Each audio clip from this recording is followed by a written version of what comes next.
안녕하세요. 32살에 회사를 다니고 있는 평범한 여자입니다. 저에게는 저보다 2살이 많은 헬스 트레이너 남친인 오빠가 있어요. 얼굴이 막 잘생긴 것은 아니어도 보면 볼수록 매력이 있는 훈훈한 외모에 운동도 좋아하고 술도 좋아하고 호탕하고 밝은 성격 때문에 주변에 참 친구가 많은 사람이었죠. 하지만 유독 여자한테는 쑥맥이었고 심지어 제가 첫 여자라고 이야기를 합니다. 처음에는 농담인 줄 알았는데 몇 번 만나보니 바로 실감을 하겠더라고요.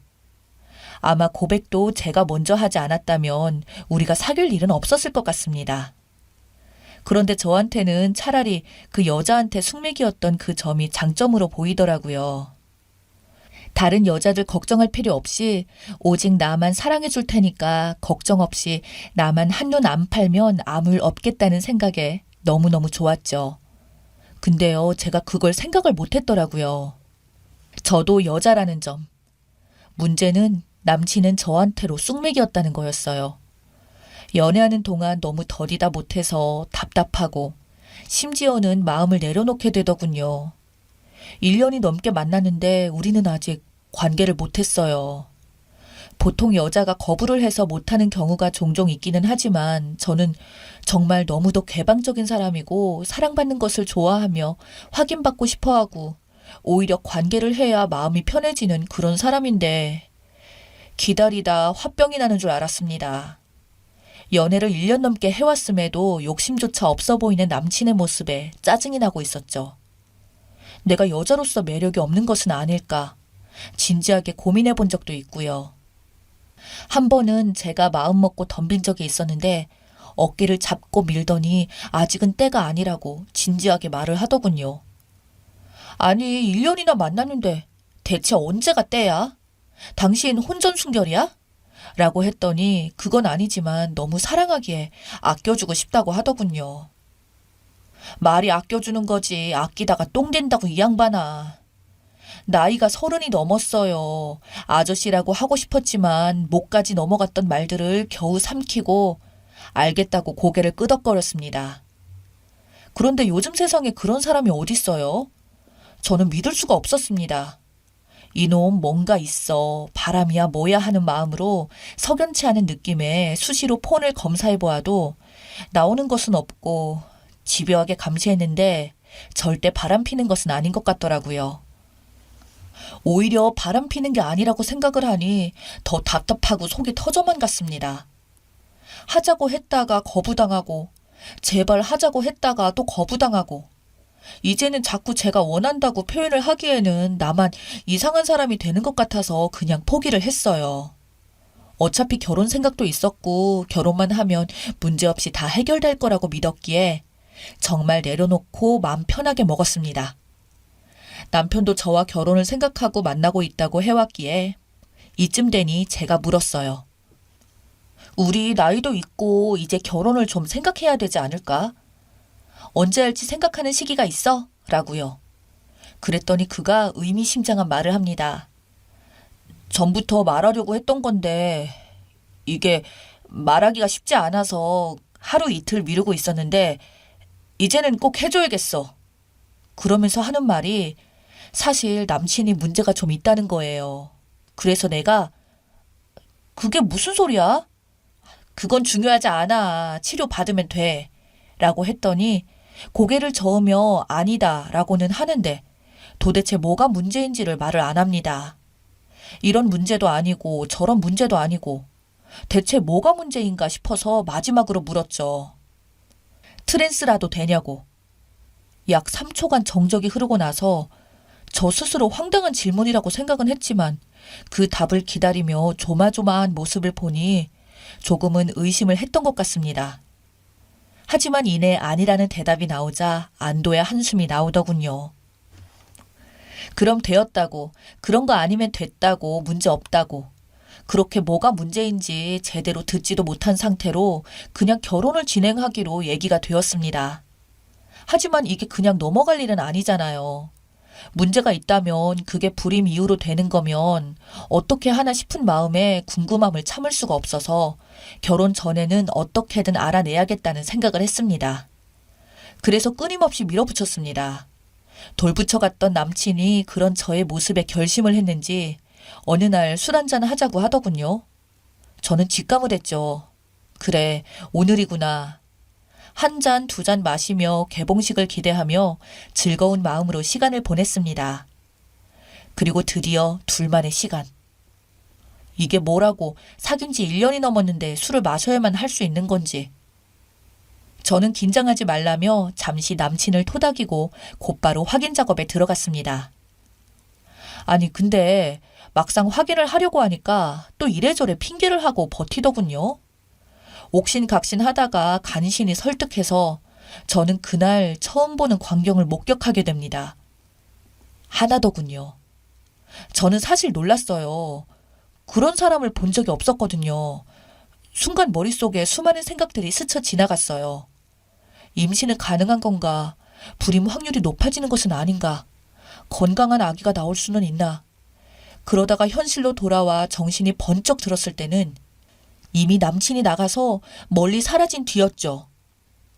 미안한 마음에 뒤늦게라도 연락을 해봤지만 연락이 되지 않았고 문자를 남겨도 확인하지 않고 미치겠더라고요. 정말 저도 잠시 생각할 시간을 가질 겸 내가 이런 것을 처음 봐서 놀라서 그랬어. 절대 싫다거나 그런 거 아니니까 나중에 다시 한번 이야기해보자. 연락 좀 받아. 라고 메시지를 남기고 저도 집으로 돌아왔습니다. 그리고 집으로 돌아오는 길에 버스 안에서 인터넷으로 폭풍 검색을 했어요. 사랑한다, 사랑한다 수도 없이 해온 말이지만 막상 불임인 사람일 수도 있다는 생각에 결혼을 망설이고 검색을 하고 있는 제 모습을 보니 씁쓸하기는 하더군요. 그래도 어쩝니까? 결혼은 현실인데 나도 확인할 것은 확인은 해야죠. 여튼 찾아보니 아니라고 해서 어려서부터 없어진 것은 아닐까? 뭐 그렇게 된 것 같은 느낌인데 불임 확률이 높아진다는 말도 있기도 하고 하지만 당장 문제가 없다고 하기도 하고 생각보다 큰 문제는 없어 보여서 다행이라고 생각을 했어요. 한 개만 있어도 된다더라고요. 내가 이 사람을 정말 사랑하는데 별로 큰 문제는 아니잖아. 나만 괜찮으면 되는 거잖아. 그래, 불임도 아니라고 하잖아 하면서 이 사람 상처 입기 전에 어서 찾아가자 생각을 했습니다. 근데 문제는 그날 이후로 헬스장도 안 나온다고 그러고 도무지 연락이 안 되는 거였어요. 아마 제 놀란 표정 때문에 큰 상처를 받은 모양인데 연락도 안 받고 문자도 안 보고 어찌 말할 기회가 있어야 말을 하던가 하죠. 어쩔 수 없이 몇 날 며칠을 남친 집 앞에서 서성이며 기다려서야 겨우 남친을 만날 수가 있었습니다. 후드를 뒤집어 쓴 남친이 나오는 걸 보고는 잽싸게 따라가서 이름을 불렀어요. 그런데 놀란 남친이 최선을 다해서 도망치는 거예요. 저도 그를 따라서 달렸습니다. 그러다가 그만 제가 발을 헛디뎌서 바닥에 넘어지고 무릎이 다치는 일이 발생하고 말았어요. 절대 안 잡히겠다고 그렇게 전력으로 도망을 치던 남친이 멀리서 제가 다쳐서 쪼그려 있는 걸 보더군요. 저는 다 들리게 울었죠. 남친은 도망을 포기하고는 다가오더군요. 그러면서 왜 찾아왔냐고 저에게 짧은 한마디를 건네는 겁니다. 저는 울면서 말했어요. 미안하다고. 근데 나 정말 괜찮다고. 놀란 것은 사실이지만 이제는 괜찮다고. 왜 연락을 안 받냐고 보고 싶었다고 말했죠. 그랬더니 남친도 조금 놀라더라고요. 덩치에 안 맞게 근육질에 몸을 해가지고는 저 우는 것을 보고 같이 따라 우는데 이거는 뭐 완전 개그물이 따로 없었습니다. 그렇게 울다가 그치고 어색해진 남친과 말없이 몇 분을 보고 있다가 용기를 내어 말을 건네어 남친과 터놓고 조금 이야기를 해보니 바로 알 수 있겠더라고요. 어렸을 적부터 제거 수술을 하게 되면서 늘 한계로 살아왔고 그러다 보니 친구들에게 놀림을 많이 당했대요. 어렸을 당시 약하고 여린 성격이었기에 마음의 상처를 많이 받은 모양이더라고요. 하지만 막상 모형을 넣으면 모형을 넣었다고 애들이 놀릴 것이 뻔했기에 그 또한 포기하고 그렇게 살았다고 하고요. 이런 콤플렉스 때문에 어려서부터 함께 이용하는 사우나나 목욕탕은 가본 적도 없고 심지어 지금 일하고 있는 헬스장에서도 마지막까지 정리하고 꼭 혼자 있을 때만 씻고 그렇게 생활을 했다고 합니다. 아마 그런 것 때문에 여자를 자연스럽게 멀리 했는지도 모르겠네요. 지금은 운동도 많이 하고 몸도 가꾸면서 성격도 변하고 밝고 활기차졌지만 20년을 넘게 가져온 콤플렉스만큼은 이겨낼 수가 없었다고 합니다. 오히려 그 콤플렉스를 다른 것으로 채우려고 병적으로 운동을 하게 된 것 같다며 그런 얘기를 해주더라고요. 듣고 있던 저는 다른 말은 다 제쳐두고 참 고생 많았겠다면서 등을 토닥여줬습니다. 그것도 모르고 저는 자꾸 들이대기만 했으니. 하지만 그렇게 피하고 말을 안 해주는데 별 수 있냐고. 궁금한데 네가 잘못했다면서 명치를 팍 치고 저희들은 깔깔대며 그날 그렇게 응어리를 풀었습니다. 웃으면서 마무리가 되었어요. 그리고 그로부터 1년이 지난 지금 남친과 저는 결혼을 앞두고 있습니다. 비록 코로나 때문에 언제 예식 날짜를 잡을 수 있을지는 알 수 없지만 적어도 이 사람과 결혼을 하겠다는 저의 의지는 확고해졌어요. 하나라서 그렇지 둘인 사람보다 훨씬 튼튼하고 좋더만요. 뭔가 부끄러운 사연이긴 했지만 한때는 치부였던 지금은 별거 아닌 이야기를 좀 해드려 봤습니다. 남친도 이제 과거에 놀림을 당해서 상처받았던 콤플렉스들을 완전히 지워내고 이겨낸 것 같더라고요. 그렇게 웃으면서 이야기할 날이 와서 너무 기쁘네요. 별거 아닌 이야기지만 끝까지 들어주셔서 감사드리고 저희들의 앞날을 축복해주세요. 잘 살겠습니다. 그리고 여러분도 행복하세요.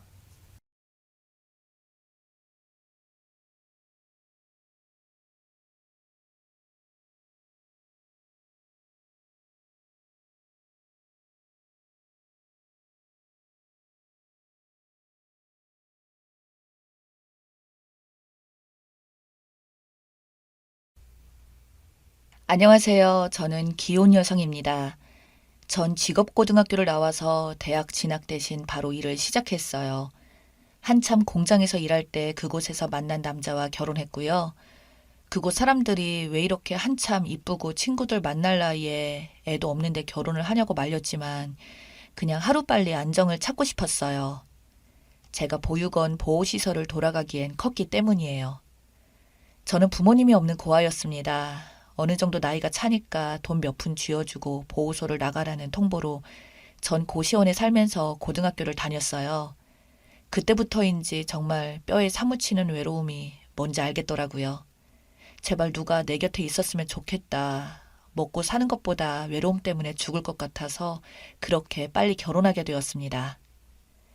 그게 제 인생의 실수였지만요. 연애할 때는 나밖에 없다. 열심히 일해서 좋은 가정 꾸리겠다고 약속한 그 남자는 혼인신고를 하자마자 돌변했어요. 주먹을 일삼는 건 기본이고 결혼을 하니 일하는 것도 때려치고 친구들이랑 술 마시고 밤늦게 들어왔고요.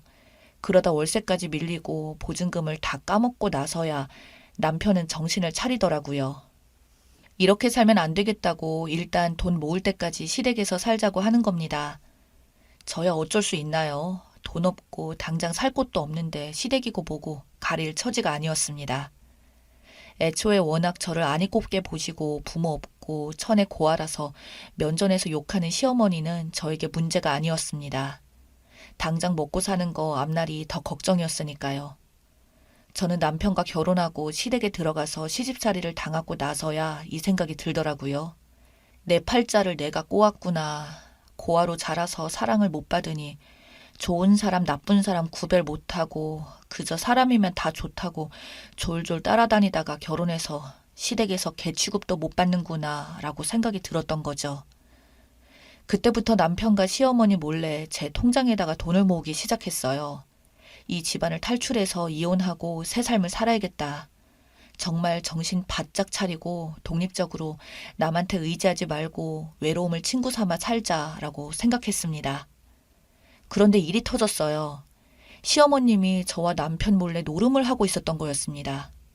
시어머님이 어떻게 노름판에 들어가셨는지 모르겠지만 마이너스 통장에 그나마 하나 남았던 집까지 담보로 대출을 하다가 집이 법원에 넘어가 빨간 딱지가 붙고 난리가 난 겁니다. 돌아가신 시부께서 강원랜드에 온 재산을 탕진하고 알코올 중독으로 돌아가신 걸 알아서 시어머니가 그런 걸 하실 줄은 꿈에도 몰랐어요. 시어머니는 남편에게 돈 좀 있는 거 다 달라고, 급한 불이라도 꺼야겠다라면서 돈을 달라고 하자 남편은 엄마 적당히 해. 그거 중독이야. 아, 나도 도박하고 나도 빚쟁이야. 마이너스 통장에 지금 빚에 허덕여서 못 내는 이자가 얼만데 이놈의 집구석은 부모가 도움도 안 되고 아, 진짜 살기 싫다 라면서 막 화를 냈어요. 그래서 시모는 저한테 돈 모은 거 다 안다고 빨리 내놓으라고, 내가 말 안 하려고 했는데 우리 몰래 돈 모으는 거 내가 모를 줄 알았냐면서 엄청 화를 내시더라고요. 참고 참았던 저는 폭발해버렸습니다. 어머니, 부탁하시는 것도 아니고 막무가내로 달라니요. 저는 땅 파서 돈 벌었나요? 저도 매일 진땀 흘리고 사람들한테 무시받고 손목이 떨어져 나갈 듯이 일해서 번 돈이에요. 막말로 어머니, 제가 숨 쉬는 것도 보기 싫어서 저 퇴근하고 집에 오면 바락바락 소리치시고 밥도 제 것만 쏙 빼놓고 하시면서 왜 이제 와서 그러세요? 저도 너무 답답하고 지겨워서 이 집에서 더 이상 못 살겠습니다. 저도 제 인생 살고 싶어요. 정상적으로요. 라고 말하자 시어머니는 그게 무슨 말버릇이냐면서 주먹으로 치더군요. 저는 화가 나서 그 자리를 박차고 집을 나왔습니다. 너무 서럽고 제 자신이 생각해도 내가 미련하고 안쓰러워 누구한테 하소연도 못하고 세상이 원망스러워 그냥 엉엉 울기만 했어요. 저는 일하는 곳 근처에 고시원을 잡아 들어갔고 핸드폰을 꺼둔 채 거의 일주일간 죽은 사람처럼 일도 안 나가고 밥도 거의 안 먹고 앞으로 어떻게 살아가고 이혼은 어떻게 하고 이런 생각을 했습니다. 그렇게 마음에 진정시키고 정신이 조금 되자 저는 핸드폰을 다시 켰어요. 그때 시어머니와 남편에게서 온 문자와 부재중이 다다다 오더군요. 전화를 키자마자 1시간도 안 되어서 시어머니께서 전화가 왔고 저는 안 받을까 하다가 이놈의 성격 때문에 받게 되었어요. 시어머니는 제 목소리가 들리자마자 갑자기 우시면서 미안하다고, 꼭 좀 얼굴 보고 이야기하고 싶다고, 그리고 너에게 꼭 할 말이 있다고, 꼭 만나서 이야기하고 싶다면서 밤 11시가 넘는 시간에 절 불러내셨어요. 시어머니가 만나자고 한 곳이 위치는 한 번도 가본 적 없는 습하고 건물도 없고 산들 사이에 도로만 뻥 뚫려 있는 곳이었습니다. 그 근처에서 시어머니가 기다리고 있겠다고 해서 저는 그렇게 택시를 타고 그곳까지 간 후 시어머니가 계신 곳까지 걸어 올라갔어요. 제대로 된 가로등 하나 없을 정도로 으쓱하고 무서웠습니다. 그리고 저는 그곳에서 기억을 잃었습니다. 네, 제가 그곳에서 교통사고를 당한 거였어요. 정말 아무리 생각하려고 해도 기억이 안 납니다.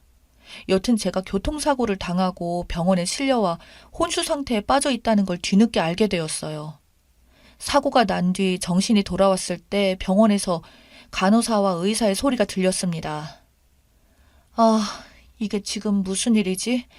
내가 사고 난 건가? 라는 생각이 들었습니다. 간호사의 목소리를 통해서 제가 혼수 상태에 빠진 지 2주가 넘었다는 이야기를 듣게 되었고 저는 충격에 휩싸였어요. 아무리 나 여기 있어요. 나 여기 깨어 있어요. 나 살아있다니까요. 나 지금 다 들려요. 간호사쌤, 의사쌤 목소리 다 들려요. 라고 외치고 몸을 움직이려고 해도 움직여지지 않았거든요. 너무 답답하고 눈물 나고 밖에서 안을 못 보는 투명색 통 안에 갇혀서 죽어가는 사람 같았습니다. 저는 계속 꿈과 현실의 경계를 넘나들었어요. 혼수 상태에 빠져 사경을 헤맸던 것이죠. 끝없는 계단을 계속 걸어가고 누구 없어요? 라고 외치며 제발 나 좀 살려줘요. 여기 사람 있어요. 라고 외치는 꿈을 꾸다가 갑자기 간호사 선생님의 목소리가 들리면 그때 저는 다시 현실로 돌아와 또 외치고 몸을 움직이려고 했죠. 여기에 의식이 있다고 제발 나 좀 확인해달라고 속으로 외쳤지만 몸 하나 입술 하나 꿈뻑이지 않았어요. 그러니까 사람들이 볼 때는 저는 코마 상태에 빠진 식물인간이었죠. 저는 멀쩡하게 생각하고 의식이 있는데 그렇게 다시 꿈속으로 들어가려고 할 때 희미하게 시어머니의 목소리와 남편의 목소리가 들렸습니다. 면회온 것 같았어요. 저는 다시 힘껏 외쳤어요. 어머니, 남편, 나 의식 있어. 나 몸이 안 움직여도 살아있다니까? 라고 외치려고 하는데 갑자기 엄청난 압박감과 고통에 밀려왔어요. 시어머니와 남편은 제가 사라지길 바라는 것 같았어요. 숨이 막히고 죽겠다 싶을 때 저는 의식을 잃었고 다시 끔찍한 꿈속으로 빨려 들어간 거였죠. 하늘은 검정색에 바닥에는 송곳이 박혀 있고 짐승 울음소리가 들리는 곳에서 발에 피가 나도록 걷고 또 걷는 꿈을 꿨습니다. 그렇게 얼마나 걸었는지 기억도 안 날 때 갑자기 꿈속에서 의사의 목소리가 들리는 겁니다. 어? 눈동자에 반응 오는데? 눈동자랑 손가락 반응 온다. 라는 소리와 함께 저는 꿈속에서 벗어나 다시 의식을 찾았어요. 그때 제가 기적처럼 눈을 뜨고 손가락을 움직이게 된 겁니다. 드디어 저의 외침이 통한 거였어요. 그때부터 저는 발가락, 손가락, 고개 돌리는 거, 눈 깜빡거리고 어눌한 말을 사용하는 등 점점 신체 기능이 정상적으로 돌아왔습니다. 시어머니가 죽이려고 했다고 말하고 싶어도 말이 안 나왔고 몸이 말을 안 들어 답답해 미칠 지경으로 그렇게 수위를 견뎠습니다. 형사로 추정되는 분께서 저에게 와서 물어볼 때도 하고 싶은 말이 정말 많았지만 아무 말도 할 수 없었습니다. 그렇게 조금씩 말문이 트이고 앉을 수 있게 되자 저는 의사 선생님과 간호사 선생님을 붙잡고 엉엉 울었어요. 제발 나 좀 살려주세요. 저 다 들었어요. 혼수 상태에 빠져 있을 때 저 정신은 멀쩡했다고요.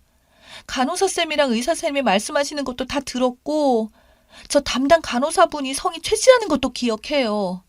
저희 남편이랑 어머님이 저 한번 면회 온 적 있었죠. 저 그때부터 그 이후부터 상태 계속 안 좋았고 그때 어머님이 그랬어요. 제발 저 좀 살려주세요. 저 진짜 다 기억한다고요. 라고 울부짖었어요. 정말 사람들이 내 말을 안 믿어줄 것 같아서 온갖 힘을 다해 소리쳤습니다.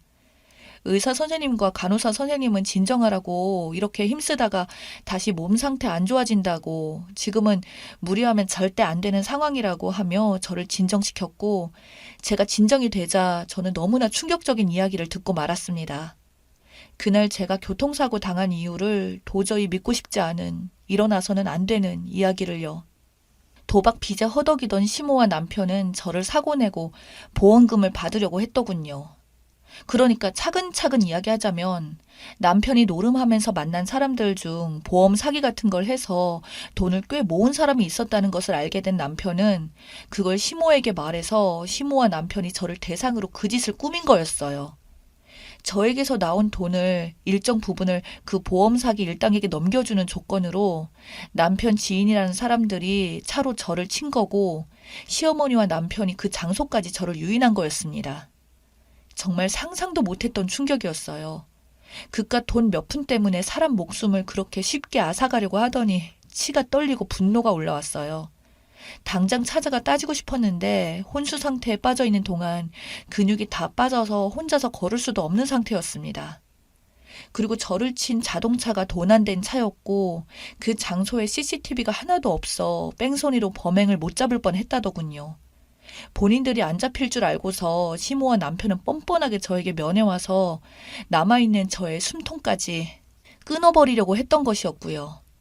그날 이후로 남편 지인이 다른 사기건으로 수사를 받게 되고 그 과정에서 시모와 남편과 함께 꾸민 일들이 들통나게 되었다고 합니다.